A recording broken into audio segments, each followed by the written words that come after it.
Shri Gurubhyo Namaha Harihi Om.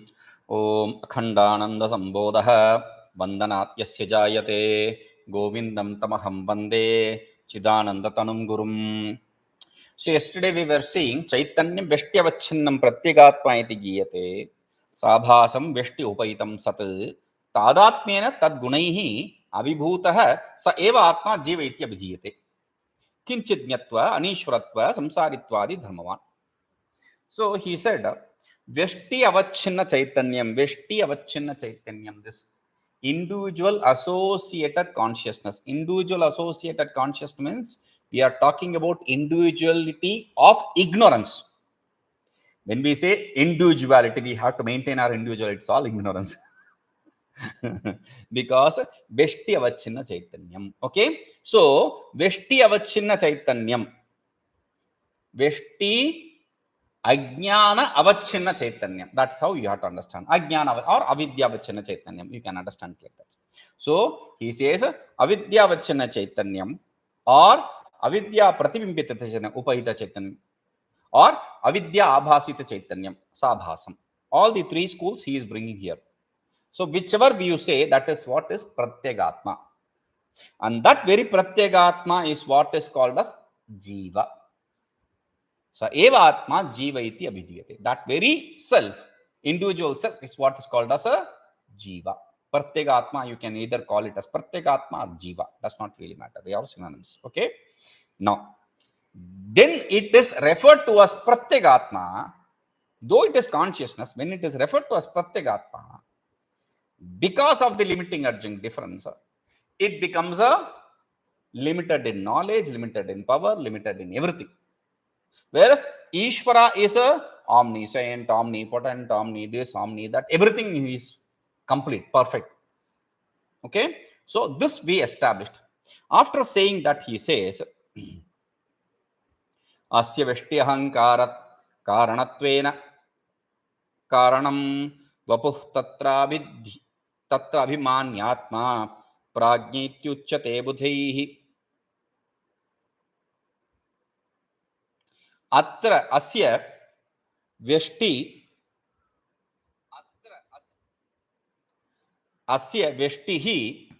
ahaṃkārakāraṇatvena kāraṇam vapuhu. Tatra abhimānyātmā prājña ityucyate budhaiḥ. Asya ahaṃkārakāraṇatvena. Since this fellow is, this jiva is, pratyegatma is, ahaṃkārakāraṇa is the cause for the ego. Okay. Since he is the cause for the ego, vyaṣṭihi kāraṇam vapuhu, this individual ignorance, vyaṣṭi is called as a kāraṇam vapuhu, causal body. Okay. This individual ignorance is called as causal body because it is cause for what? The ego. Okay. So he is called as causal body. Tatra abhimānyātmā, and the one who identifies himself with that individual causal body, he is a prājña iti budhaiḥ uchyate. He is called as prājña. Okay. Overall, he is given pratyegatma or jiva the name. When he is identified with the causal body, he is called as a prājña. It's a beautiful name. Normally, the problem with us is we understand things and we take it as it is. Like prājña, taijasa, etc. All these names which we hear from Vedanta text, we just accept it as it is. We don't even inquire into it, why they are given the name that. Prājña, what does prājña mean? Jñā means janati iti jñā. One who knows me is jñā. Okay? That is the meaning of jñā, knower. Okay? Knows or knower. Prakṛṣyate janati iti prājña. One who knows nicely is prājña. Prājña eva prājñah. Yes, that prājña, that one who is referred to as prājña is who is referred to as prājña. Okay. Now, one who knows things in a beautiful way, nice way, is called as prājña. One who is intelligent, one who is knowledgeable. We are talking about ignorance and we are talking about knowledgeable. What is the knowledge which he has? This is too contradictory, right? See, vyashti ajnanam prājña iti ucyate. That vyashti ajnana, when he is identified with that vyashti ajnana, because he is identified with that body, he is causal body, and that causal body is given the name prājña. Budhaiḥ prājña iti ucyate. We cannot say budhaiḥ prājña iti ucyate. The intelligent, the people of knowledge, the wise men, they are called as prājña. We are not talking about them to be called. They are prājña. We already referred to them as budhaiḥ. Prājña is the name given to the causal body. There we gave it the name Ishvara. Prājña is given the name causal body. Why? Why is he intelligent? Why is he called as one who is good intelligent, one who has good intelligence, one who knows nicely? Why? Because this fellow is the one who knows the ignorance nicely. That is why he says, prājñatvam asya ekāñānabhāsakatvena sammatam vyaṣṭernikṛṣṭatvenāsya nānekājñānabhāsakam. Prājñatvam asya ekāñānabhāsakatvena sammatam vyaṣṭernikṛṣṭatvena asya nānekājñānabhāsakam. Beautiful. Ekāñānabhāsakatvena, since he illumines only one ignorance, the individual ignorance. Since he illumines the individual ignorance, I know, I don't know. I don't know this self. I don't know this. I don't know that. I know. So he is talking about that individual ignorance. Since he is illumining that individual ignorance, ajnana ekajnana bhasakatvena, since he is illumining that one individual ignorance,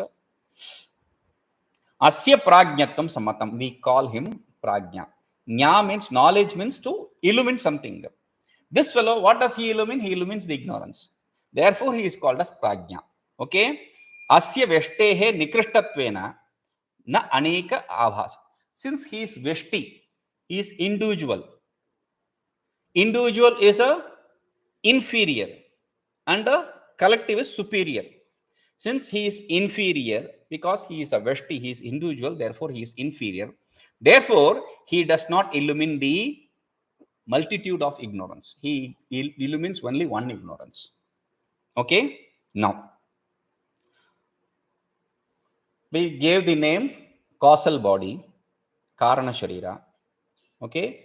And we gave him the name prājña for that causal body.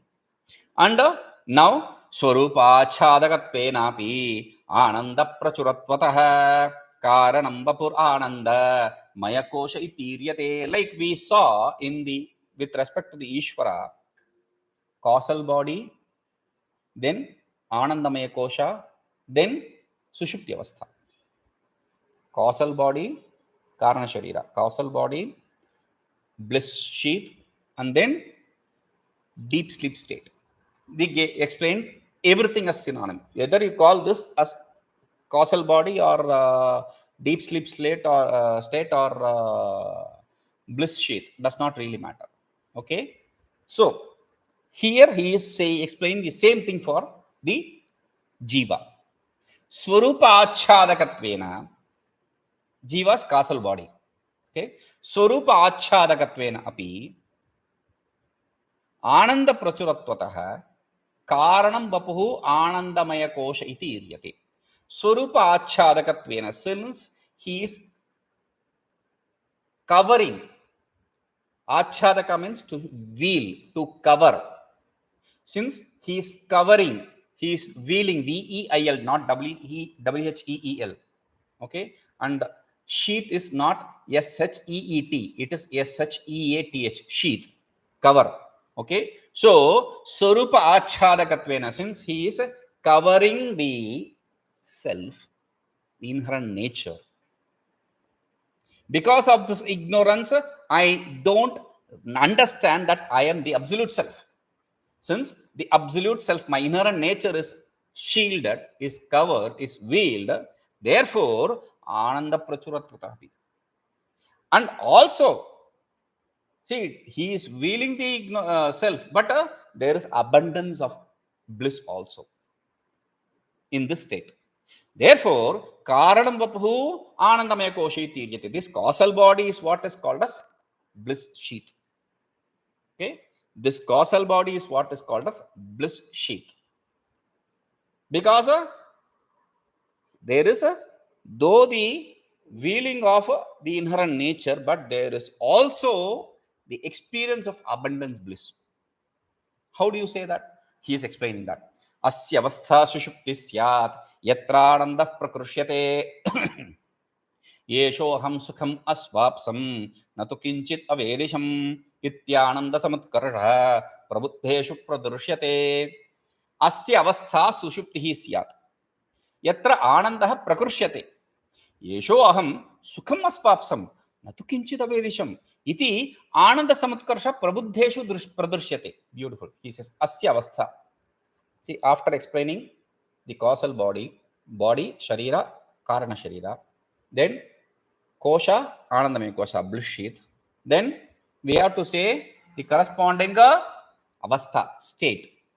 What is the state? Asyāvasthā. His state is a suṣuptiḥ, is deep sleep state. Suṣupti is deep sleep. His state is deep sleep state. This causal body, if you refer to in the sense of state, it is deep sleep state.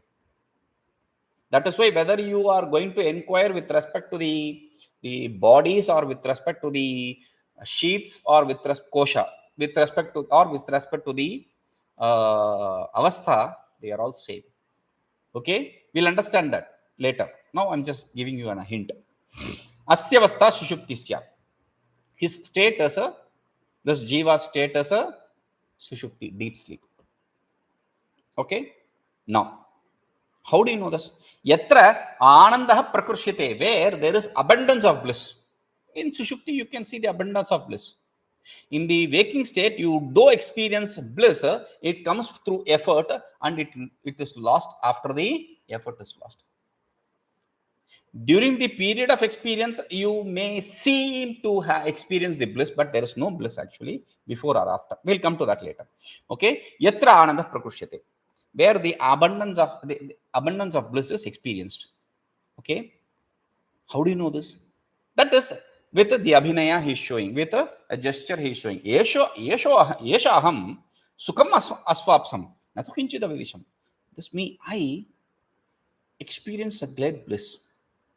I didn't know anything. Happily slept. I slept very nicely. Didn't know anything. I slept like a log of food, very peacefully. All these words we use. All the different ideas, words, peacefully, happily, pleasantly, all that. But same idea. Like log of food, I didn't know anything. All these all same idea. You didn't know anything and you slept. You also say, I slept happily. What is sleep? Let us understand that. Yoga Sutra, yogis, they say sleep is in Yoga Sutra, it is defined as sleep is defined as abhava alambana vrittir nidra. Nidra, deep sleep. Sleep is a thought function, vritti, a thought function. Alambana, which objectifies. Alambana means objectifies. It objectifies abhava, absence.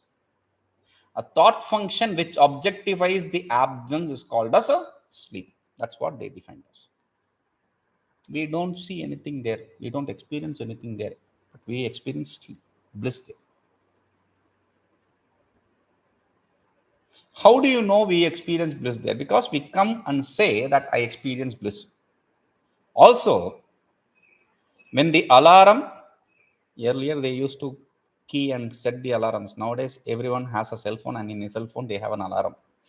When the alarm rings, some people put the cell phone under their pillow. Some people just press that and snooze it.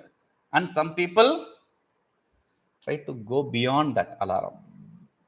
5 minutes. If people who don't have cell phone, like the kids, they are called for, mom says, come, get up. It's 6 o'clock or 8 o'clock or whatever. 5 minutes. 5 minutes, 5 minutes, please, 5 minutes. That is one excuse. Then, second excuse, I'm already awake. He or she is not opening the eyes, but when you call, I'm already awake. Just getting up. Not until the next 5 minutes. Next call, they will not get up. Why do they do that? Why do we do that? Don't get up after the alarm. Why? If there is no bliss there in the deep sleep, we should just run away from sleep. But we experience this extended. We try to extend the sleep. Oh, today is Sunday. Why don't you sleep for half more hour? Let him not disturb waking up early morning. He is disturbed and he'll disturb me. So sleep for half an hour. Happily they'll go to sleep. Now, people who don't have sleep, they take pills for going into sleep. Why will they do that if there is no happiness in sleep? Like, let us say you're going to school or you're going to college and or office, school or office, whatever. So the school says, okay, from today, let us have one more extra hour. Why one more extra hour? We'll fight. No, we can't stay for beyond the 6 o'clock or 5 o'clock or whatever time it is. No, we don't. No, that's a rule. Can we have it as half an hour? We'll try to cut it. We don't want to stay extended period because they don't experience any happiness there. But here, they experience happiness in sleep. That's why when we are given a chance of sleeping extended hours, we will do that. But again, there also, we cannot go on sleeping. I'm not even bringing the prarabdha, etc., the ideas which we don't know yet. I'm just saying we don't want to go beyond a particular time also. Like 8 hours sleep, 9 hours maximum, not 10 hours or 12 hours. No. Even the lazy fellows, because they want to get up and eat something at least before going to sleep again. If you are healthy, if you are not sick, then you don't want to go into sleep, continue sleep. Because once you wake up, if you extend your sleep for a hour or two, then when you wake up, you will feel a heavy head. And you don't want to experience that. So you get up from the sleep a little earlier or at that proper time. So we enjoy sleep, but we don't want to be in sleep always. But wait, sleep is a shutdown of your physical body, like the machine shuts down after it is used for a continuous period of time. Similarly, that's a beautiful explanation all these idiots will give. Let us see that. Sleep is a shutdown of the body. Okay, good. There is no happiness and all that. That's all ideas. Vedanta, stupid. Let us explain. Let us say, if you go into sleep, you will die. Like if somebody has an accident or snake bite, etc., they'll say, should not let him to go to sleep. Keep him awake. And this fellow will be trying to keep himself awake. Though he want to go to sleep, but no, I won't sleep.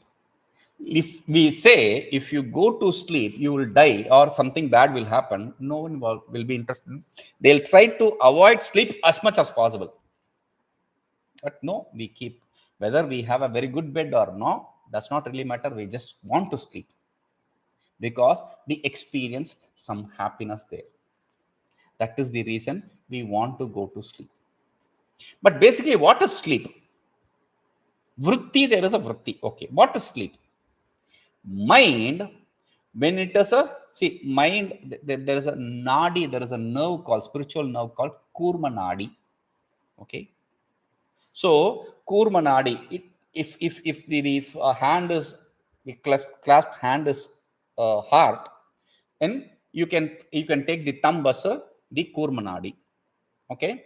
Now, when it is on the outer edge of the nerve, kurmanadi, which is its opening, that is waking state. When it has entered the thumb area, the kurmanadi area, that is dream state. When it has entered the heart area, the other clasped fingers are denoter for heart. So when it enters the heart, it is deep sleep. So where your mind stays defines what state you are in. In the tip outside, it is a wake state. In the nadi itself, in the spiritual nerve itself, it is traveling, it is dream state. If it has entered the heart, if it has merged in the heart, that is deep sleep state. Okay. So in waking state, you experience things through your mind. In dream state also, you experience things through your mind, not in deep sleep state. You don't experience things in deep sleep state through your mind because mind merges in the heart. And then how can I say, eṣo'haṃ sukhamasvāpsaṃ na kiñcidavediṣam? I slept very nicely. I didn't know anything.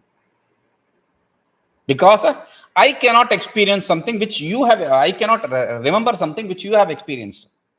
I cannot remember something which someone has experienced. So, if I say, I remember, I slept very happily, nicely, peacefully, etc., that means I experienced it. Without experience, I cannot remember. There is a logic, tarka we give, which is a ya smrutihi sa anubhava purvika. Ya smrutihi sa anubhava purvika means whatever is remembered, they are all experienced. All the memories are because of our past experience. A memory presupposes experience. Without an experience, we cannot have any memory. We cannot recollect anything without memory. So, a recollection, a memory presupposes an experience. Now, what happens here? The mind merges in the heart. At that point of time, the thought function of mind does not exist, but there is a vritti, that is a function of ignorance. There is a thought function of ignorance, which understands the bliss. Let us come to that later. First, let us understand the vritti. How does the vritti function? See, I see pot, experience pot. That's how we see it, but that is not how it is understood. Let us come to that again. Let us see this happiness first. When I experience happiness in the world through the objects, it is not caused by the objects. That is what we have to understand. No happiness is caused by the object per se. How? If a coffee gives me happiness, I say, then second cup, third cup, fourth cup, every cup of coffee should give me the same happiness. But no. If a sweet gives me happiness, then every time, continuously, if I'm given the same sweet, I should be happy. No. There is a revolt, and I start purging and all that because of it happens. So, the object which we think is pleasurable, after going for it again and again continuously, that itself becomes a painful experience. So object per se is not happiness, does not give you happiness. Then how do I experience happiness? For that, we have to see how do we experience anything. This is a torch which is tied to a ribbon. This ribbon is an extensive, is to show the thought function, how the thought function functions. See, mind transforms itself into thought function. Okay. Then it travels from the source, the heart, to the external world. When it travels from the source to the heart, it does not cut itself from the source. It is like an elastic. Though the elastic has a limit, this thought function does not have a limit. It can extend to any extent. It can just go on and on and on. Like that is why we see when I put a pot in front of me, it sees the pot. When I see the moon, it can capture the moon. When I see the sun, or when I see the pole star and other stars, my mind has traveled there. My thought function has traveled there to that object. How does it happen? See, the thought function, mind transforms itself into thought function. It travels through the sense organ. Now this is associated, this is connected to the heart. Okay, so that it travels to the, it's like a rocket. It travels, it's launched from its place. It doesn't detach itself from the launch pad. It connects to the object. It goes to the object and hits the object. When a rocket hits the object, what happens? Blast takes place. So when this vritti rocket, when it attacks the object, the pot, the avarana, the veiling which covers the pot, the ignorance sheath which covers the pot, everything is covered by ignorance here. Everything is associated with consciousness. Everything is associated also with ignorance. That is why, oh, pot is here, right? I was searching for pot. Why? Because the ignorance sheath is not removed. My eyes didn't connect with me. Thought function didn't connect. Eyes means the thought function didn't connect with the pot wheeling, the ignorance of the pot, for it to get destroyed. So the moment this rocket hits the pot, it removes the ignorance sheath. Okay. Then the next thing is behind the rocket or behind the torchlight, there is this illuminer, the fire, right? So that fire of consciousness illumines the pot. It engulfs the pot, it becomes pot itself. It engulfs the pot and becomes the pot itself. And thus we understand the pot. Okay, this is how the pot is experienced. Fine. How do I experience happiness when I see the pot or things which I like? If I like a pot, when I see this pot, I'm happy. Why? Because the mind to the vritti travels the pot, grasps the pot. After that, the vritti settles. After putting its effort to gain whatever it is interested in, after gaining it, it settles. There is a lull. There is a brief period of absence of thought. That state of absence of thought, which is our inherent nature, is blissful. And that is the bliss we experience, not the object bliss. Okay. And without doing anything, we will be that bliss. But the problem is we'll put in all the other ideas, thoughts, every thoughts, and we'll destroy that state of peace. So when you experience something which is dearer to you, what happens? Whatever you love, that thought function subsides. When that thought function subsides, the consciousness which is of the nature of bliss, that manifests itself. That is how we experience the bliss. Now, when the mind is not there, the thought function is not there, in deep sleep, you experience that bliss because the mind is not there to disturb your experience, to give different experiences. So there is bliss, which is of the inherent nature of self. We experience the self. Do I really experience the self in deep sleep? Yes, I experience the self, not in whole, not absolutely.